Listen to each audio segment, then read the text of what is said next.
Hi everyone, my name's Tom. I'm one of the inquiries coordinators here at the RCSLT. My role is to support members with any professional inquiries they have throughout their career.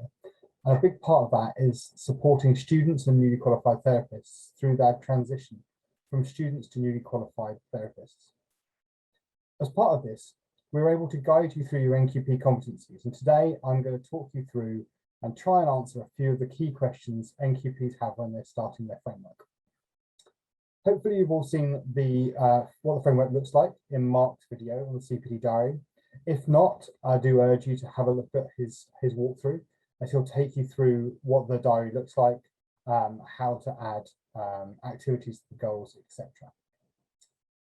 So what are the competencies there for? Okay, so one of the misconceptions that members come to us with is that the competencies are tied to their HCPC registration and are used as a marker to automatically move therapists from band 5 to band 6 roles. This isn't correct. The NQP competencies were developed by the RCSLT to help newly qualified therapists transition from student to practicing therapist. They're not linked to the HCPC registration at all. And if you don't complete them, it won't mean you need to go back to university and retrain. You're still a qualified therapist. What the competencies do is allow you to move from the newly qualified categories of the RCSLT membership to the fully certified membership category. Some employers also do use the competencies as a marker for band 6 roles, in that they have completion of the competencies as a requirement for applicants. But this does not mean that once you complete the competencies, you'll automatically move to a different band or pay grade. It really depends on your employer. So when do you have to start them and how long do you have to complete them? Well, currently NQPs have 2 years from when they start completing the competencies in which to complete them. That being said, members should try and start using these, start doing the competencies as soon as possible after graduation, at least within the first 2 years post-graduation. However, this time frame is flexible. The competency framework is designed to support newly qualified therapists transitioning between student and newly qualified therapist. And it's designed to give you a structured framework in which to work on your basic knowledge and skills.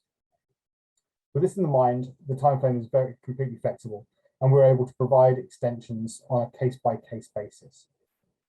If you're getting close to your 2 years after graduating and you haven't started the framework, or you have started the framework and you don't think you're going to be able to meet the 2-year deadline to getting, you should just get in contact with us and we'll be able to discuss appropriate extensions. The competency shouldn't be something that hangs over you, that you feel that has to be done. They're there to support you. And so if they're feeling like they're an extra burden on you, contact us and we're there to help. So how should you approach the competencies?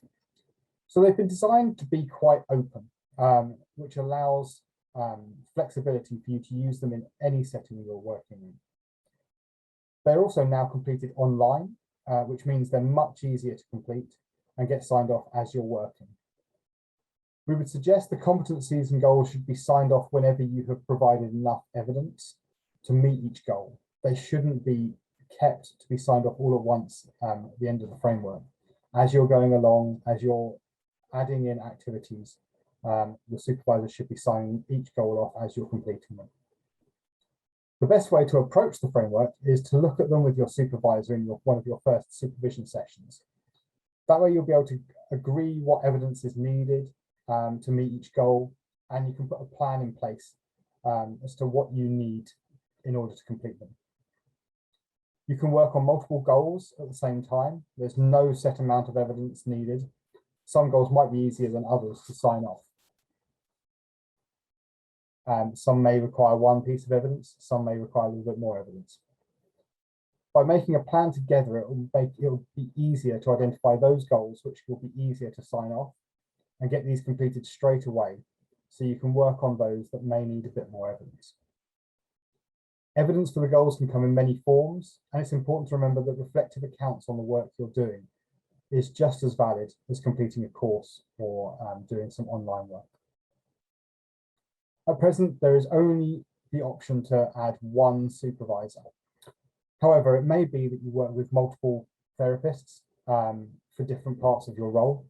And it may be that some therapists, one therapist is better suited to sign off one part of your goal than the other therapist. That's absolutely fine. In this instance, we would suggest that there's a discussion between both the therapists you're working with, so that the therapist who is your main supervisor is happy that you have met the competency and is happy to sign you off. At present, completing the competencies outside of the UK is a bit tricky. So what we would suggest, if it's something that you're keen to do, or if it's something that's going to be that you're going to require some help with, if you can get in contact with us, we can discuss on a case-by-case basis what the best route for you is and the best way to get those completed. So what happens after you've had them all signed off? So once your supervisor is happy that you've completed all the goals and has approved them all on our system, there's nothing else you need to do. The system now automatically lets our membership team know that you've completed your goals. They'll then get in contact with you. They'll organise to change your category. They'll send you through a certificate of completion, and they'll change the payment schedule as appropriate. Hopefully that's answered a few of the questions you may have. If you have any further questions, the best thing to do is to get in contact with me. I'm here to help. My email address is info@rcslt.org, or my telephone number is 0207 378 3012.